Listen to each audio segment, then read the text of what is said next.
Y luego tengo aquí, por ejemplo, ventas por terceros por catálogo. Abusados con este, ¿eh? Están ya obligados a retener el ISR al comisionista o al vendedor. Avon, y lo digo claramente, dicen que ya lo hacía hace muchos años, pero por ejemplo empresas como Fuller, Jafra, Price Shoes y otras no lo hacían. Entonces ahora, por ejemplo, si una persona vende por catálogo, está obligado la empresa a retenerle y el ISR, ¿eso es? Originalmente esa era la propuesta, pero en los medios se manejó mucho esta información y decidieron frenar esta iniciativa, pero iba en ese sentido, realmente de retener un impuesto que los contribuyentes, por dedicarse a esta actividad, pues están obligados a hacer un pago.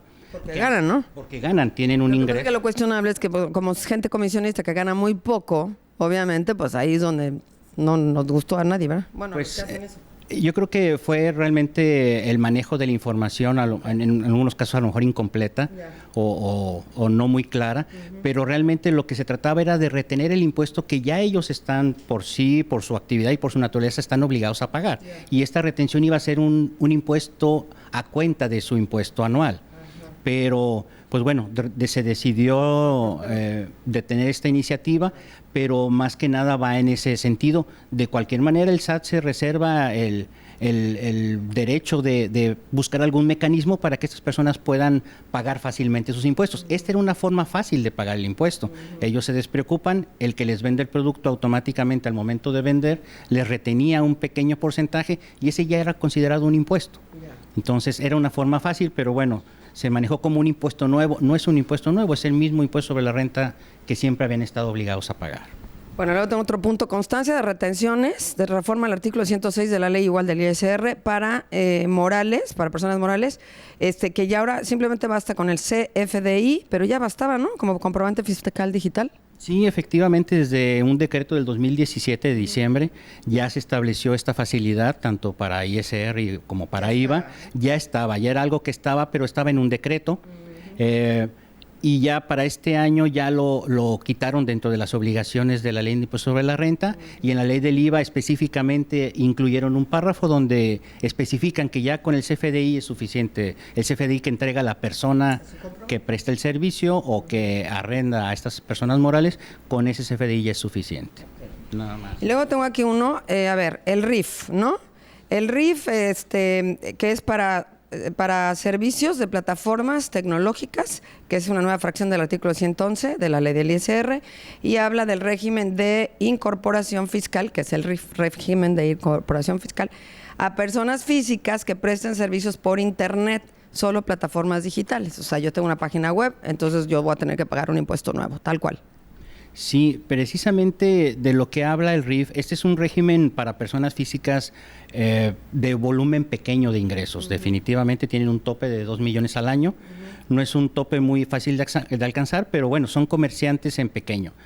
Este régimen tiene muchos beneficios, sobre todo condonación y quitas de impuesto sobre la renta e impuestos al valor agregado graduales durante los primeros 10 años de contribución, pero tienen unas restricciones en cuanto a ciertas actividades que no pueden pagar el impuesto dentro de este régimen, y uno de estos regímenes o de estas actividades que está prohibido que integren o que se incorporen al régimen de incorporación fiscal son las plataformas digitales. En resumen, todos los que son Uber y Airbnb, Didi Transporte y arrendamiento de bienes inmuebles no van a poder pagar sus impuestos dentro del RIF.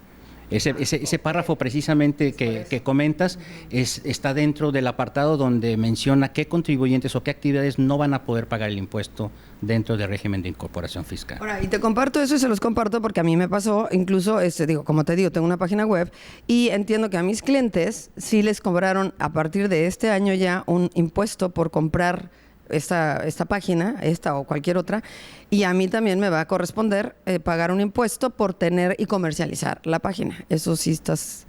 Sí, definitivamente hay que estar conscientes que ya los impuestos van a empezar a cobrarse por estas plataformas que sobre todo son de origen extranjero, y ese era el vacío que estaba en la ley. Eran más las extranjeras. Eran porque, bueno, de repente uno promociona por Facebook, por Google, y tienes cobros que anteriormente pues se quedaban se quedaban ahí en el limbo. Entonces, ese tipo de cuestiones son las que están reglamentando y eso es a lo que se refiere. Y con respecto al RIF, pues habla precisamente de las plataformas de transporte y de hospedaje. Que también, así como dices que luego ha habido una muy mala comunicación, también hay que decirlo, a veces ese es el malentendido.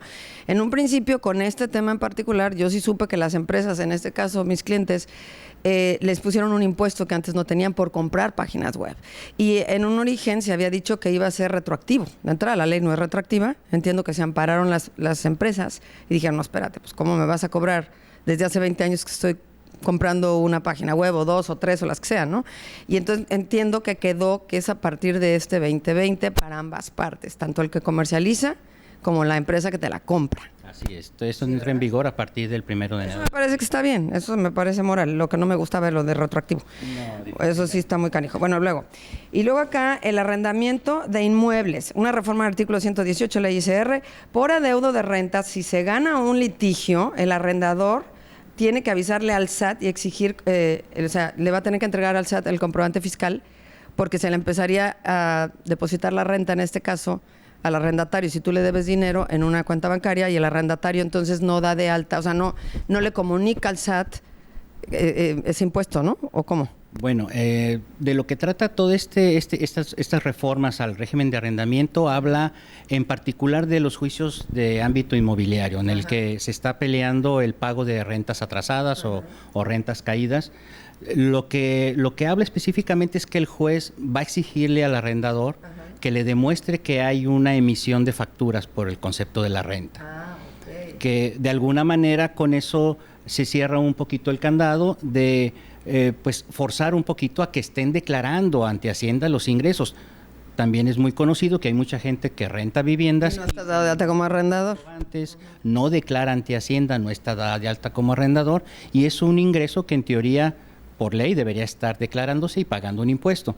Con estas reformas lo que pretenden es mínimo ahorita de momento que los juicios de alguna manera forcen a que se emitan los comprobantes y se pague un impuesto para que puedan demostrar que están dados de alta y que se está cobrando y que se están emitiendo los comprobantes respectivos. Por aquí déjame interrumpirte, Héctor, porque tengo una duda. A ver, ¿pero qué pasa si una gente está rentando y de repente dejas de rentar? Porque el miedo de de no darte de alta como arrendatario, entiendo para mucha gente, es que decían, bueno, pero es que si estoy rentando un año y de repente decido ya no rentar, Hacienda va a estar diciendo que si se queda mi tía, ¿no? Que le estoy rentando y que dónde está ese dinero. O sea, entiendo que esa era un poquito como la angustia, ¿no? De no darte de alta como arrendador.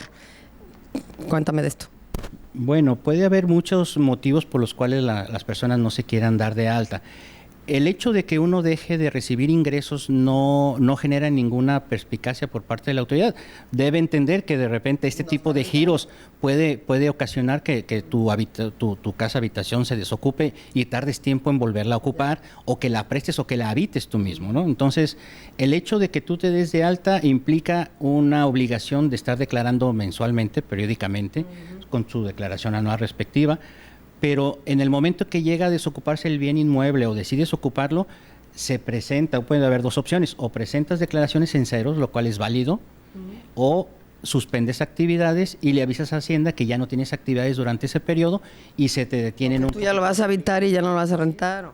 Estás avisando que ya te vas a dejar de dedicar de momento a esa actividad y paran tus obligaciones de declaraciones penales. Estar avisando, como quien dice. Por eso definitivamente ocupa una persona que tiene actividades asesorarse y acercarse. Creo que son más los temores que realmente las cosas como problema. Realmente nada más hay que acercarse a un profesional y hacer las cosas que no son tan complicadas.